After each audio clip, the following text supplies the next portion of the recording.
garçon que je vais vous présenter, c'est un garçon que j'ai connu à Montréal. C'est un grand Canadien, vous savez. Alors il m'a dit, dites, est-ce que vous pourriez jaser de moi, Monsieur Spade?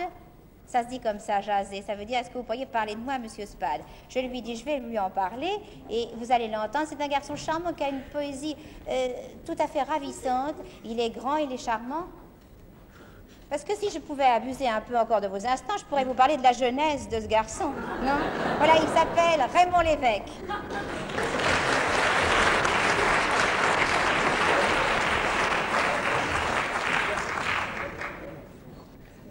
Alors voilà, un jour comme ça, c'est mon père. C'est mon père qui m'a dit, pourquoi tu vas pas faire un petit voyage en France? La France, le pays de nos ancêtres, le berceau de notre langue et de notre foi.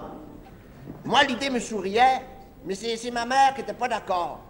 Parce que j'ai un oncle qui était déjà venu à Paris puis qui avait rapporté un programme des Folies Bergères. Ça fait qu'elle dit, comment Arthur, tu vas pas envoyer notre garçon là-bas pour aller voir des danseuses?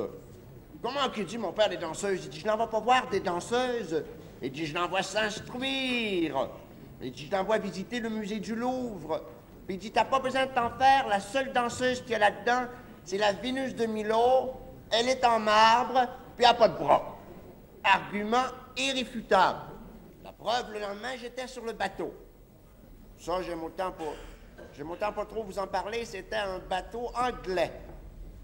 Le bar fermait à 9 heures, puis tous les jours, on mangeait le même poisson avec des noms différents. Enfin, un matin, les côtes de France, le château. Ouais, c'est parce que sous le règne du roi Soleil, un ministre a déjà déclaré qu'il faut défendre le château avant les écuries. Les écuries, c'était nous autres. Je n'insiste pas. En débarquant au Havre, un garçon porte mes bagages jusqu'au train. J'arrive pour lui donner un pourboire. Mais comme je n'étais pas très familier avec la monnaie du pays, je me suis dit, je m'en vais lui donner la plus grosse pièce. Comme ça, il n'y aura pas d'erreur. Mais ici, en France, la plus grosse pièce, c'est 5 francs. Mais quand vous ne le savez pas, c'est là que j'ai appris tête de lard, animal, provincial, moule à gaufre, mal embouché, enfin tout un répertoire classique. Mais remarquez, moi, ça m'a pas trop surpris parce que j'avais déjà lu les carnets du Major Thompson. En arrivant à Paris, j'ai dit au chauffeur, au Louvre, s'il vous plaît. Ben, vous dites que je suis resté surpris parce que c'était la première fois que je voyais un musée où l'on vendait des cravates et puis des bretelles. Je me suis dit, ça y est, les Américains n'ont pas voulu leur prêter d'argent, ils sont après vendre le musée.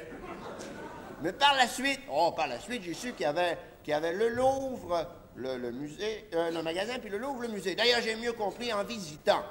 Parce que tout à coup, je me suis trouvé au pied d'un escalier.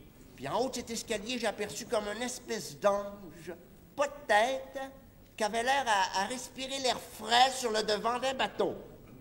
J'ai demandé au gardien, qu'est-ce que c'est ça, cette espèce d'ange, pas de tête? Ben, il m'a dit, monsieur, mais c'est la victoire de Samothrace. Ah oui. Mais moi, j'ai dit pas de tête comme ça, il m'a pas l'air tellement victorieux. Mais après, je me suis rappelé la Révolution française, puis la guillotine. Ah, j'ai dit, c'est ça. C'est bien français, mais c'est une victoire. Poursuivant ma visite, je me suis rendu place de la Concorde pour voir l'obélisque. Mais moi, je savais pas c'était qu'un obélisque, je croyais que c'était une espèce de cathédrale. Alors, arrivé place de la Concorde, j'ai demandé à un agent par où on entrait à l'obélisque. Il m'a répondu, vous pouvez toujours essayer. Par la suite, j'ai su qu'un obélisque était un monument funéraire élevé à la gloire des rois égyptiens et sur laquelle on raconte leurs exploits.